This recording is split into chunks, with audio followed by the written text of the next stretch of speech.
اعوذ باللہ من الشیطان الرجیم بسم اللہ الرحمن الرحیم۔ السلام علیکم۔ آج ہم جس ملک میں زندگی بسر کر رہے ہیں اور وہ ہمارے بڑے بزرگوں کی محنت اور لگن کی بدولت ہے، اگر انہوں نے اس ملک کو نہ بنایا ہوتا تو ہم لوگ بھی آج انگریزوں کے غلام ہوتے۔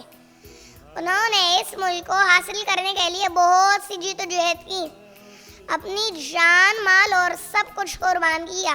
آزادی وہ چیز نہیں جو مل جائے آسانی سے، آزادی وہ چیز نہیں جو مل جائے آسانی سے، حاصل ہوتی ہے یہ نعمت ہمت اور قربانی سے۔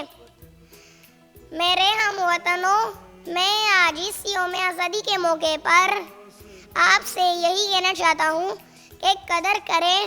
میں اپنی تقریر کا اہتمام ایک شعر سے کرنا چاہتا ہوں۔ ہم اپنی شان سے تیرے نام کرتے ہیں، اے وطن ہم تیری عظمت کو سلام کرتے ہیں۔